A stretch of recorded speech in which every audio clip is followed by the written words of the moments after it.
Thank you very much, everybody. It's an honor to have the Prime Minister of Canada, Mark Carney, who I have made very popular. He's an extremely popular Prime Minister, and I'm very honored to do it because I liked him.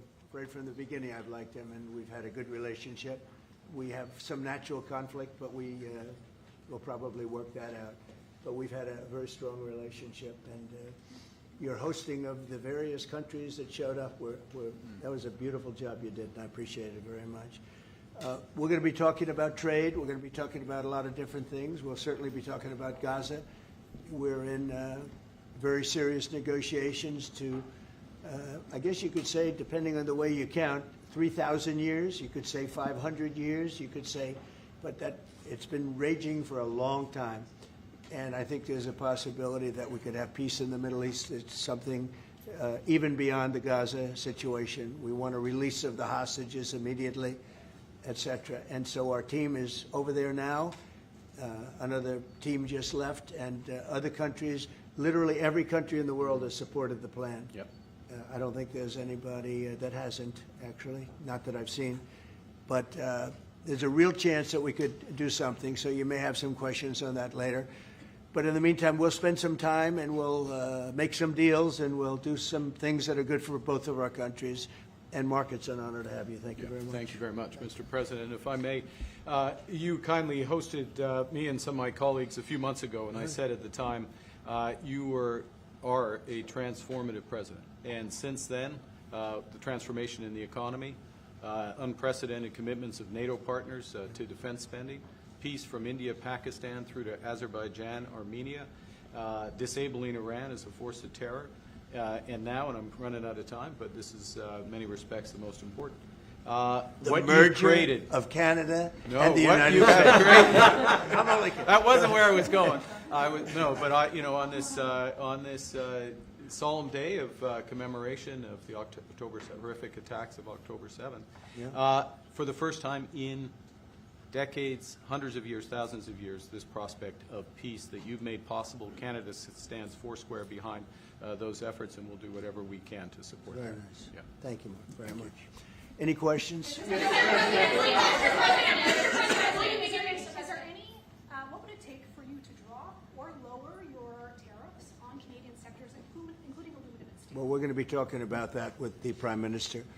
We'll be talking about tariffs. We'll be talking about a lot of that, but that's for a little bit later on. I want to just acknowledge our great ambassador. Is he doing a good job? He's doing a good job. Otherwise, I'll get him out of there so fast. No, you have a good one. Is it the White House's position that furloughed workers should be paid for their back pay? I would say it depends on who we're talking about. I can tell you this, the Democrats have put a lot of people in great risk and jeopardy, but it really depends on who you're talking about. But for the most part, we're going to take care of our people. There are some people that really don't deserve to be taken care of, and we'll take care of them in a different way. Okay? Thank you. Mr. President, in your opinion, why has Canada and the United States failed to reach an agreement up until now? Well, it's a complicated agreement, more complicated maybe than any other agreement we have on trade, because, we have natural conflict. We also have mutual love. We have great love for each other. I love this. I love Canada and the people of Canada, and Mark feels the same way about here. The problem we have is that they want a car company and I want a car company, meaning the U.S. wants a car company, and they want steel and we want steel. So in other countries, they're very far away, and there's no problem. You can compete and you can do. We don't like to compete because we sort of hurt each other when we compete. And so we have a natural conflict. It's a natural business conflict. Nothing wrong with it. And I think we've come a long way over the last few months, actually, in terms of that relationship. So when it comes to trade, the United States was always giving everything. They gave everything to Canada. They would let car companies leave here and go to Canada. But that hurts the United States. And, other presidents didn't see that. They weren't business-oriented. They might have been good politicians in some cases, not in all cases. They were bad at both. But it's a very natural conflict, and it's something that we're working on. Mr. President, Canada has offered a lot of of compromise this summer. Are you willing today to offer some compromise to Canada, maybe on steel, on aluminum? Well, we've made compromise, and we've made some compromise even on steel.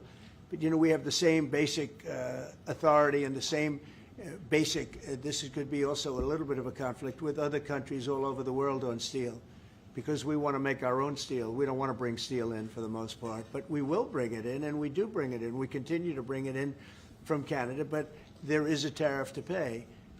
And I think that would be a normal thing to say, but we've come a long way. I think, Howard, we can truly say, do you want to make a comment on that? Well, I think the opportunity to work together, but as you've said, there's conflict. You know, why do we make cars in Canada? You've called that out, and you've addressed that. So there are places we should work together, and there are places that we have natural conflict. It's a tough situation because we want to make our cars here. At the same time, we want Canada to do well making cars. So we're working on formulas, and I think we'll get there.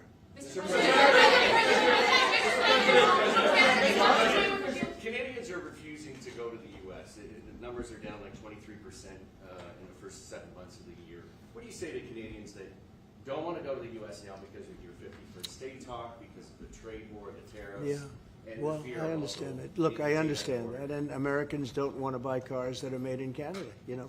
I mean, we have the same conflict. So there isn't, it's something that will get worked out. There's still great love between the two countries, but, you know, American people want product here. They want to make it here.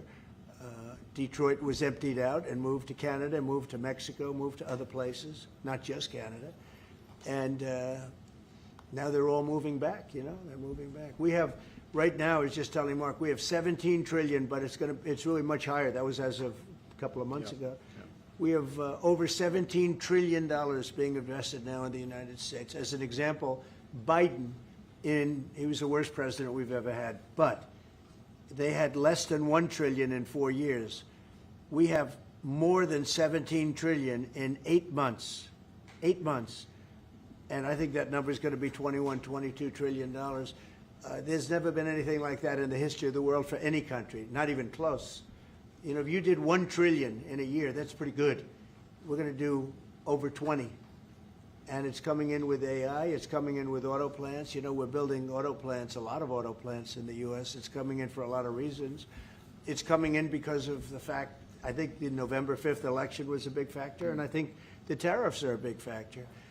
And again, we want Canada to do great, but you know, there's a point at which we also want the same business. We're competing for the same business. That's the problem. That's why I keep mentioning one way to solve that problem is a very easy way. But we're competing for the same business. He wants to make cars, we want to make cars, and we're in competition. And the advantage we have is we have this massive market. So it's a, you know, it's quite an advantage. Mr.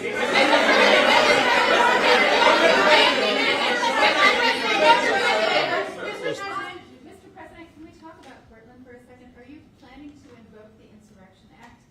And that would be, you know, a very long-standing law that's been on the books. Yeah, well, it's been invoked before, as you know.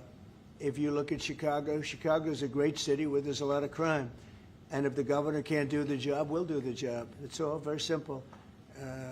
They probably had 50 murders in Chicago over the last 5, 6, 7 months. Many people were shot. And then the governor gets up and he says, well, we can handle it. They can't handle it. They don't know what they're doing. The mayor is grossly incompetent. He's at a 4% approval rating in Chicago.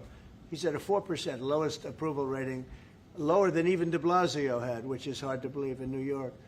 I thought de Blasio would always maintain that record, but the Chicago guy is even lower. So I think that we want safe cities. If you look at D.C., you would right now, Mark, you could go out, take your family out to dinner, you could walk right down the middle of the street. There is no crime in D.C.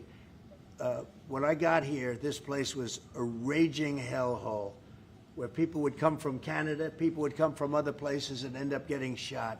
Nobody's being shot. The National Guard's been unbelievable. I mean, they are strong, tough guys. You know, we won something at the Supreme Court, which is a big deal, merit. everything now in this country is merit-based. I didn't think I'd ever see it again. And we have our soldiers are merit-based too, and they're central casting. And they walk through that town, and I'll tell you what, this place is safe. It's beautiful. Now we're in Memphis, and the same thing's happening. You're getting the reports. The bad guys are saying, we don't want anything to do with this. And we're removing many people. In D.C., we took out 1,700 career criminals and sent them back to the countries from which they came, mostly led out by Biden and his people that had an open border policy. And, you know, Canada, you suffered because of that too, because they'd come here and they'd go into Canada also. So we're like a buffer for that in terms of Canada suffered greatly by Biden and the open border, the policy of open border, totally unchecked, totally unvetted.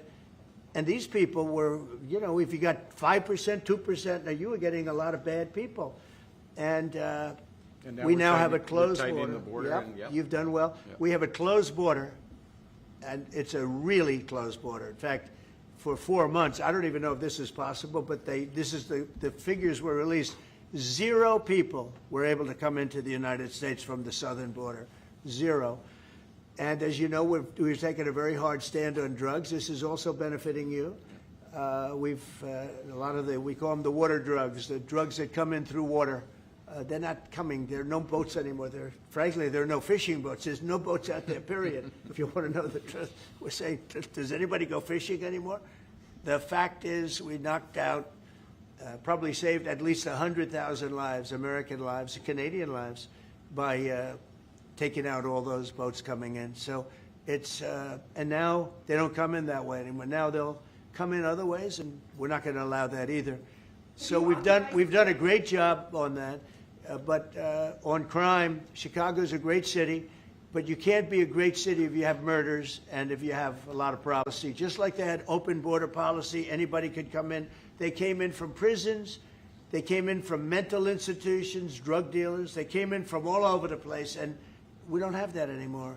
This country is becoming we're a very strong country. Look, financially speaking, I would say that because of the tariffs, because of the election, because of the policy, because of the great big beautiful deal. It's what I added the word great because it really is. It's the biggest bill ever passed in the history of our country. We don't need another bill.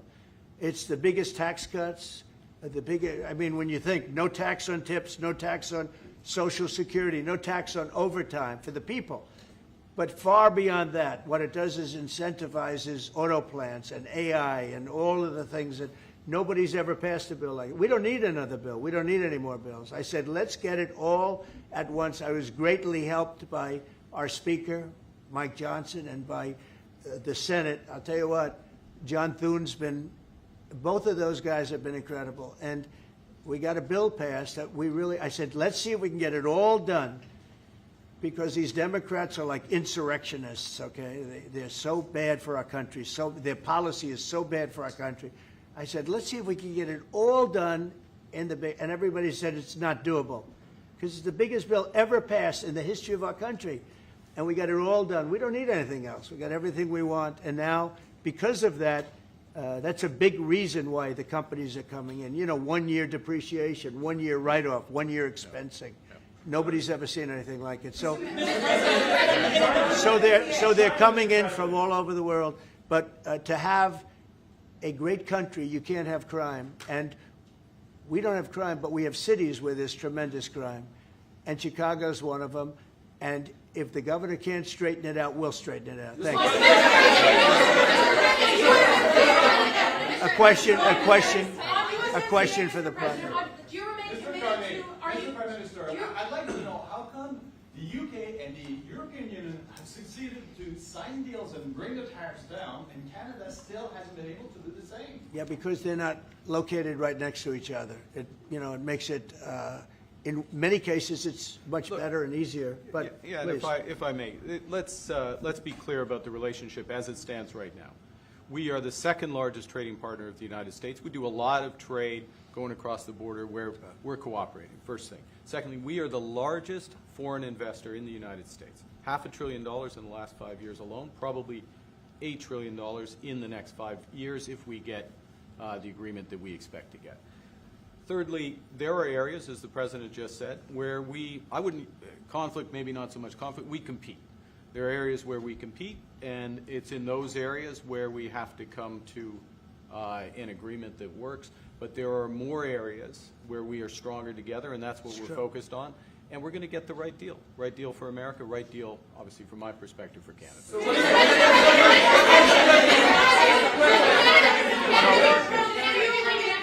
Including one thing that, wait. So one thing what we are working very closely is the Golden Dome. That's the protective mechanism, and you see how that works. It's unbelievable.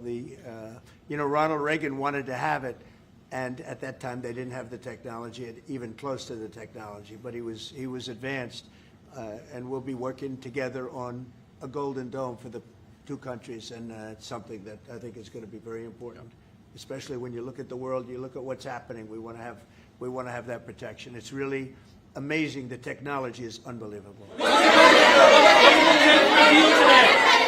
President, why do you say some federal workers should not get their back pay? Why do you say some? Well, you're going to have to figure that out, okay? Ask the Democrats that question. Mr. President, Go ahead. Mr. President, just to follow up there, I mean, the law says that when the government is reopened, that workers will receive their back pay. So are you going to define the law there, or what do you? I follow the law, and what the law says is correct, and I follow the law. Mr.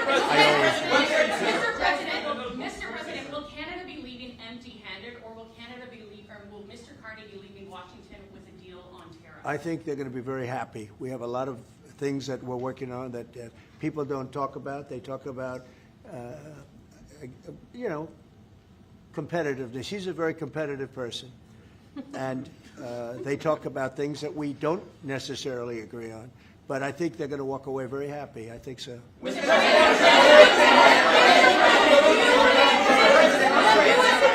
President, on all your trade deals that you've signed, there's been a minimum tariff that countries have got. When USMCA gets renegotiated, do you want a minimum tariff on goods between Canada and the U.S.? Well, we're going to have tariffs between Canada, and, they have them with us. I will say with our farmers, as you know, they went up to as much as 400%, 250, 300, and even one at 401. We found one having to do with a very small product, but it was high. So we've always had tariffs between the two of us, and actually Canada was charging us very high tariffs on our agricultural things, a lot of our agricultural product, and that's one of the things that we talk about for bringing that down. So this is a mutual thing, but. We've been charged tariffs. Look, we're the king of being screwed by tariffs, just so you understand. And I'm not talking about with Canada. I'm talking about with countries all over the world. When you look at Europe, when you look at China, when you look at all of the almost every country charged the U.S., we didn't charge them because we were led by stupid people in many cases. Stupid people. They took advantage of our country. They're not taking advantage of us anymore. If you looked at European Union, they're all my friends. I don't blame them. I blame our presidents. I blame our past presidents and, business leaders. But we are the king of countries that have been taken advantage of for many, many years. We've been paying trillions and trillions of dollars and receiving nothing at all. As an example, prior to the deal with Europe, where they pay a lot of money, but they're happy and I'm happy. The deal was good. It's a fair deal, but it wasn't fair. You couldn't put a car into Europe. You couldn't sell your agriculture into Europe. You couldn't do anything. And now we have it so that it's open. We charge them tariffs. We didn't charge them tariffs a car. They charge us tremendous. I said to Angela Merkel once, I said, how many cars have gone to Germany from the United States? And she said, well, I don't believe any. And I said, you're right. You're right. Well, that doesn't happen anymore. And they're paying a fair amount. It's just a fair amount. It's not, I could ask for much more. It's a fair amount. But the United States now is using the same thing that they've used on us. And I just can't believe it's taken presidents so long to do this. And again, we're going to treat people fairly. We're going to especially treat Canada fairly. But I can't believe it's taken so long where we get charged and don't charge them. Japan was a good example. We made a deal with Japan. You saw that, Mark? A deal with Japan. It's a much different deal than we've had in the past. but they would send us millions of cars, no charge. We weren't allowed to send them cars. We sent them no cars. I doubt you had one car go into Jim because we were restricted. They didn't want our cars. Same thing with Europe. Same thing with other places. So now all we do now is fairness. But fairness leads us to the most successful country there's ever been. You know, we have some advantages over other countries, and we do have a great market. We have an amazing market. But you know what? If I let this go, if we didn't win this election, if we had these people that were running, that were ruining our country, destroying our country with their open borders and men playing in women's sports and transgender from everybody and windmills all over the place, if we allowed that to go on for another couple of years, we would be, I'm not sure that we'd even have a country.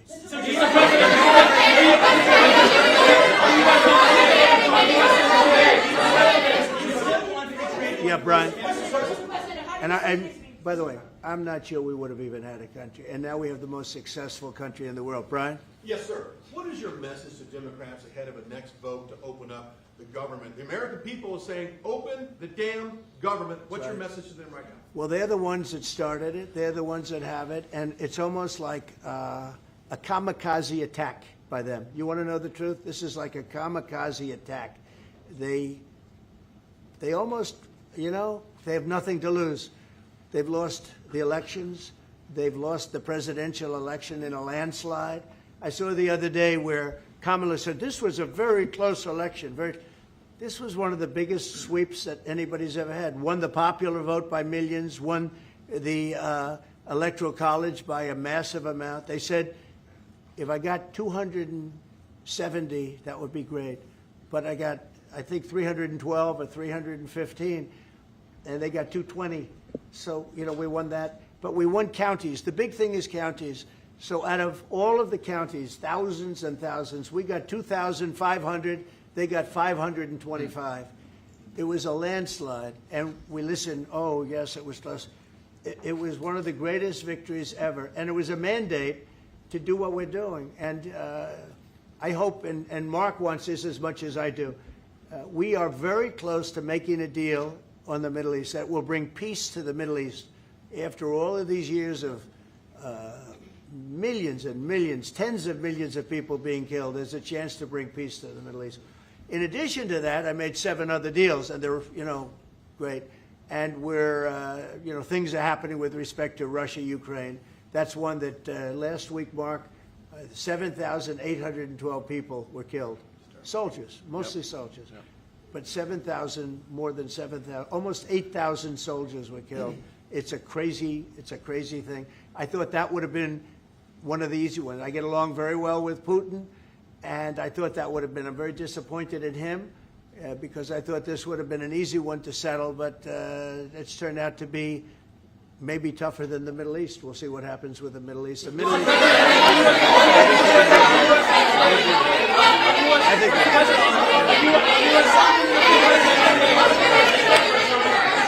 go ahead, behind, yes. Is the fentanyl crisis over with Canada, with the Canadian border? Is what? The fentanyl crisis. No, it's not over. It's never, I think it's never going to be over, frankly. But they've done, Canada's worked hard, and they've done a much better job than in the past. We have very few people coming in through our southern border, too. We've worked with Canada, and we've worked with Mexico, so we've made it a lot better. Look, any is too much. Any is too much. Well, wait. I just, on fentanyl, any amount is too much. So we've gotten it down. It's down substantially. It's less than 1%, but it's, look, it's still too much. It's too much at home in Canada. A lot of people. Yeah, we got to stamp it out.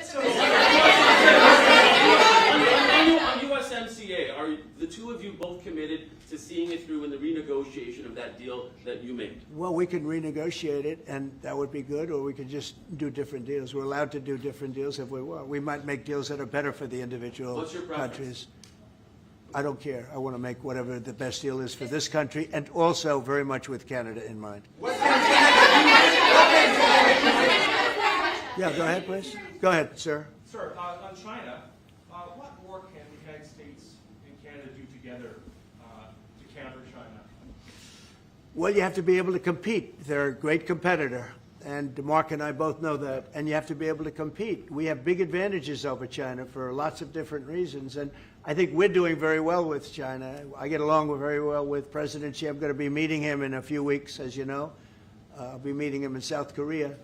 But we've had a very good relationship for a long time. But you have to be able to compete. To do well with China, if you can't compete, you're not going to do well with China. And Canada is very competitive. I can tell you that. Canada is a very competitive country. And I think Canada's done very well over the years with China. Yeah, we have. But we'll do better together on that. Mr. President, on Golden Dome, the Middle East, what guarantees are you giving your Arab partners that Israel will not resume its offensive after the hostages are released? Well, the primary guarantee is once this deal happens, if it does happen, look, they're in negotiations right now, we are going to do everything possible. We have a lot of power, and we're going to do everything possible to make sure everybody adheres to the deal. Okay? Are you concerned about the delays at airports, and how do you see the shutdown lately? Oh, sure. I mean, it's they're all Democrat delays. There are delays at the airport. That's standard. And again, this is something that every day we put forth a bill. It's just a continuation. It's a very simple thing to sign and very simple to do. And I really think that these are people that I think they have nothing to lose. They have a party that's out of control. They have no leader. Nobody knows who the leader is. I look at people with very low IQs like Crockett, this woman Crockett. I never met her, but she's a low IQ individual. I look at AOC talking about how if they want to negotiate, they can come to my office. She's not in that position to do that. And who the hell is she to say that? And then I watch Nancy Pelosi not knowing what to do. I watch their leadership. Look, Schumer is petrified of primary because he's not going to win probably against anybody in a primary.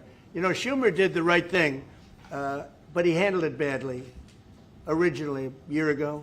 He did probably the right thing, but he handled it badly. I think Schumer's incapable of making a deal. They are a mess. They're a party that has no leadership. They have, and they have no policy. You know, I think we have great leadership, but we also have great policy. We have strong borders. We have no men and women's sports. I mean, basic things. We're not going to take your child away and change the sex of your child. We're not going to do things like that. What they're doing to the country is so incredible. And they got away with it with all their woke crap, and now it's stopped. And we have a country that's based on common sense and strength and intelligence. I mean, we have the United States of America, and I say it all the time. Other leaders have told me this. Mark hasn't yet, but I think he would.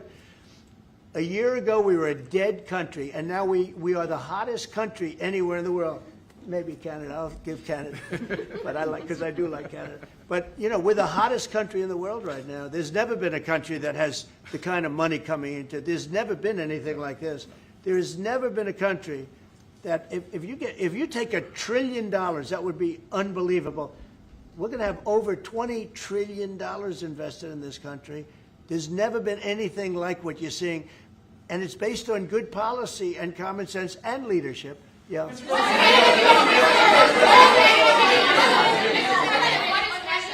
President, what is Canada giving you in return? If you say Mr. Carney is going to be leaving Washington happy, what's Canada giving you in return? Well, you'll find out, but I think the people of Canada, they will love us again. Most of them still do. If you say only 25%, I assume a lot of them, I think they love us.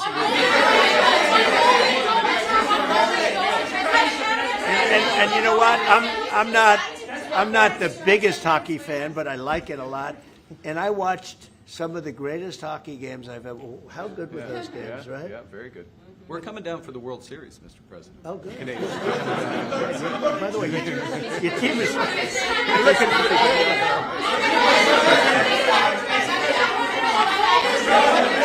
Yeah, go. Mr. President, will you sign a trade deal with Canada that doesn't include supply managed goods like dairy, for example? If the federal government. Well, a deal would include dairy. I mean, it's going to include everything. We'll do a comprehensive. Have you identified programs to eliminate under this shutdown? Oh, sure. Which ones? We have a lot, I'm not going to tell you, but we'll be announcing it pretty soon, but we have a lot of things that we're going to eliminate and permanently eliminate. You know, one of the things that we have is some advantage, you could say, but because of the shutdown, which I think they made a big mistake, we're able to take out billions and billions of dollars of waste, fraud, and abuse, and they've handed it, you know, on a silver platter. And you know Russell Vogt, he's a serious person, very serious person, and he's sitting there and he's getting ready to cut things. And this is something that was handed to us by, I assume, Schumer.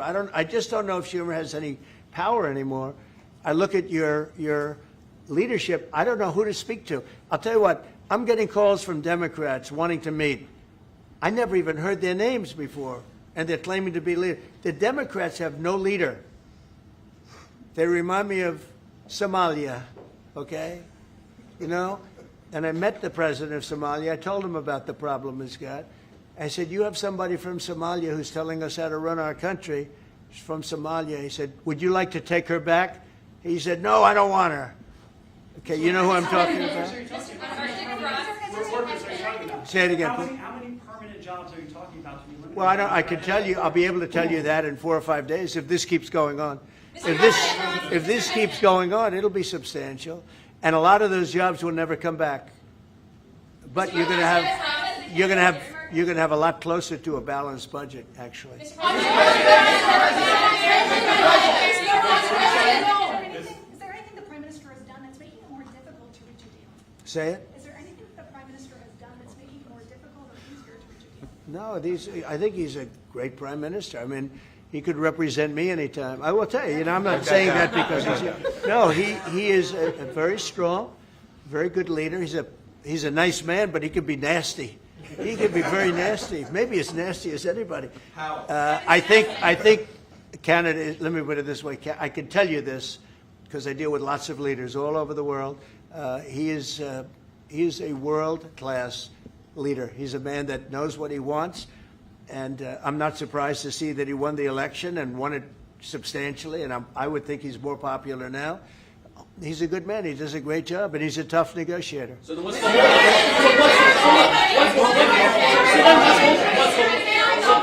then what's holding things up? If he's a great man and you want to do a deal with Canada, why aren't you? Because I want to be a great man, too. Thank you very much. Thank you, everybody. That could have been. I think you got that one. That could have been good. Thank you very much. Thank you.